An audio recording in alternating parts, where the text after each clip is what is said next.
دیکھیں یہ جو اقدامات کیے جا رہے ہیں اس وقت جو اکنامک انڈیکیٹرز کہلاتے ہیں کسی بھی ملک کے، ان کے یہ کوئی میرے ان کے کیا انڈیکیٹرز نتائج نہیں ہوں ہیں گے؟ مجھے drafted الاؤ ہوئے۔ کریں، میں بریک پر جاؤں گا احمد جواد صاحب. بریک کے بعد علی گور بلوچ صاحب کا بھی اس پر 100% پوائنٹ بنتا ہے کہ وہ کیا کہیں گے. احمد جواد صاحب نے سوالات اٹھائے ہیں، پوائنٹ اٹھائے ہیں، اور بریک کے بعد ہم بات کریں گے.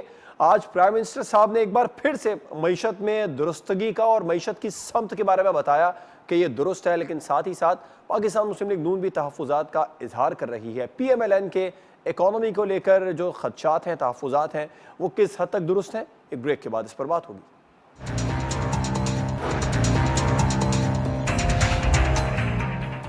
Welcome back. علی گور بلوچ صاحب، بریک سے پہلے جتنی آپ نے خامیاں فیڈرل گورنمنٹ کی گنوائی تھیں اس سے کئی گنا زیادہ ایفرٹس اور کامیابیاں احمد جواد صاحب نے گنوا دی. اس سے دگنی تو کم از کم ضرور تھیں، چلیں کئی گنا زیادہ نہ بھی ہوں تو. اور پرائم منسٹر صاحب نے آج ٹویٹ کیا کرنٹ اکاؤنٹ خسارے کو لے کر کہ یہ اب ہم نے بہت زیادہ کم کر دیا ہے، یہ معیشت درست سمت کی جانب جا رہی ہے. دیکھیں جواد صاحب، اس وقت جو صورتحال ہے، پاکستان یومیہ 120 کروڑ روپے گردشی قرضوں میں یومیہ اضافہ ہو رہا ہے. یہ ان کی موجودہ وقت کی کارکردگی ہے. میں نے آپ کو عرض کیا ہے کہ انہوں نے پاکستان کی تاریخ میں ہماری حکومت نے جتنے 3 ادوار میں قرضے لیے، وہ شہباز شریف صاحب نے آج بتایا کہ انہوں نے اپنے صرف 2 سال میں اس سے زیادہ قرضے لیے ہیں. آپ کو پتہ ہے کہ جون اور جولائی میں انہوں نے ڈیزل کے ذریعے بجلی کے کارخانے چلائے، اور آج بھی وقت ثابت کر رہا ہے کہ جو بجلی کول پہ بن رہی ہے وہ آج بھی ملک کو سستی پڑ رہی ہے. اچھا. اور کرنٹ ڈیفیسٹ پر یہ جو ہے ان کے وزراء جھوٹ بول رہے ہیں، جس طرح سے کہ جی ڈی پی پر یہ جھوٹ انہوں نے بولا اور عوام کو غلط فگر دی، اور بعد میں آپ کو پتہ ہے کہ وہ مائنس کا فگر ان کو دینا پڑا. تو اسی طرح سے یہ دیکھیں نا، جب ملک ترقی کی طرف جاتا ہے تو اس کے ثمرات عوام تک آٹومیٹک پہنچنا شروع ہو جاتے ہیں. بجلی کے کارخانے لگنے شروع ہو جاتے ہیں، موٹر ویز بننے شروع ہو جاتے ہیں، ہاسپٹلز بننا شروع ہو جاتے ہیں. ترقیاتی ہمارا وہ دور تھا کہ جس میں جو ہمارا دفاعی بجٹ تھا وہ ہم نے پاکستان کی تاریخ کا سب سے بڑا دفاعی بجٹ اور سب سے بڑا ترقیاتی اگر بجٹ معیشت دیا. بہتر ہوتی ہے تو اس کے اثرات بھی آج نظر آتے انہوں ہیں. نے ترقیاتی بجٹ پر انہوں نے کٹوتیاں کی ہیں. آج ہائر ایجوکیشن کا بجٹ 29 ارب سے انہوں نے کم کر دیا ہے. سر آپ یہ بھی تو کہنا کہتے چاہ رہے تھے ہیں کہ معیشت بہتر ہوتی ہے تو اس کے ثمرات نظر بھی آتے ہیں. احمد جواد صاحب، آپ لوگ کہہ رہے ہیں معیشت درست سمت میں آ گئی ہے، پرائم منسٹر صاحب نے ٹویٹ بھی کیا، جبکہ پی ایم ایل این نے فوری بعد ریئیکشن دے دیا کہ کرنٹ اکاؤنٹ خسارے میں کمی کا مطلب ہے سرمایہ کاری بند ہو گئی. احمد جواد صاحب جی، یہ ڈیفینیشن جو ہے وہ پی ایم ایل این نہیں دے سکتی ہے. میں اس کی ڈیفینیشن جو ہے تاکہ ایک عام آدمی بھی سمجھ لے کہ کرنٹ اکاؤنٹ ڈیفیسٹ کی جو ہے نا وہ ڈیفینیشن کیا ہے، ایک سمپل انداز میں، کہ اگر ایک گھر کے اندر اس کے انکم اور اس کے خرچے کے درمیان اگر توازن نہیں ہے اور اس کے خرچے جو ہیں اس کی انکم سے زیادہ ہیں تو اس میں جو فرق ہے اس کو خسارہ کہتے ہیں. یہ وہ خسارہ تھا جو کہ $20 بلین تھا، اور اس خسارے کو کم کر کے ہم $3 بلین کے اوپر لے کے آ گئے ہیں، اور صرف 2 سال کے اندر بہت بڑی اچیومنٹ ہے یہ. اسی خسارے کو کم کرنے کے بعد آپ ترقی کے اگلے مراحل طے کر سکتے ہیں. اب جہاں تک اس کے ثمرات جو ہیں عام آدمی تک پہنچنے ہیں، ظاہر ہے جب اکنامک انڈیکیٹرز آئیں گے تو اس کے ثمرات عوام تک بھی پہنچیں گے، امپلائمنٹ بھی جنریٹ ہوگی، اس میں لوگوں کو انکم کے زیادہ اپرچونٹیز ملیں گی. یہ تو ایک امپیکٹ ہے جو کہ یقیناً آ بھی رہا ہے اور آئے گا بھی انشاءاللہ. لیکن اکنامک انڈیکیٹرز کو ہم کبھی اس طرح سے نہیں کہتے کہ اکنامک انڈیکیٹرز اگر اچھے آ گئے ہیں تو ہم یہ کہتے ہیں کہ سب کچھ ٹھیک ہو گیا ہے. یہ ایک 20 سال کا، اب صرف آئی پی پیز کی ایگزامپل میں آپ کو دیتا ہوں کہ آئی پی پیز جس کا ذکر بھی کیا ہمارے دوست نے، کہ یہ کب سے یہ اس ملک میں ہے. 1996 میں جب پاکستان پیپلز پارٹی کی گورنمنٹ نے یہ پاکستان کے تاریخ کے بدترین کانٹریکٹس کیے گئے جو کہ پاکستان کو جس نے کہ خون کو نچوڑتے رہے، اور اس کو کسی حکومت نے اس کو ٹچ نہیں کیا. پیپلز پارٹی کی حکومت نے ٹچ نہیں کیا، مشرف کی گورنمنٹ آئی اس نے ٹچ نہیں کیا، اچھا، پی ایم ایل این کی دوبارہ گورنمنٹ آئی، آصف زرداری کی پیپلز پارٹی کی گورنمنٹ آئی، کسی نے اس کے حوالے سے کوئی اقدامات نہیں کیے. اب پاکستان تحریک انصاف کی گورنمنٹ نے آئی پی پیز کے ساتھ ان کو مجبور کیا ہے نئے ایگریمنٹ کے اوپر، کیونکہ یہ وہ جو خون چوس رہے تھے آئی پی پیز، وہ پچھلے کتنے سالوں سے وہ تقریباً 24 سالوں سے چلیں ٹھیک ہے، اب آپ قطع ہمیں یہ کرانے کی بتائیں معذرت کہ چاہوں اس گا۔ کا احمد جواد impact صاحب جو آپ کا ہے، نقطہ بھی سامنے آ گیا۔ ہمارے ساتھ موجود تھے سیکریٹری اطلاعات پی ٹی آئی پروگرام میں علی گوہر بلوچ صاحب، ممبر قومی اسمبلی۔ آپ دونوں مہمانوں کا بہت شکریہ۔ حکومت دعوے تو کر رہی ہے، اگر اکانومی انڈیکیٹرز کو مان بھی لیا جائے تب بھی جو عام آدمی کی مشکلات ہیں وہ اب بھی قائم ہیں، عام آدمی اب بھی توجہ کا خاص طلبگار ہے۔ اجازت دیجیے، اللہ حافظ۔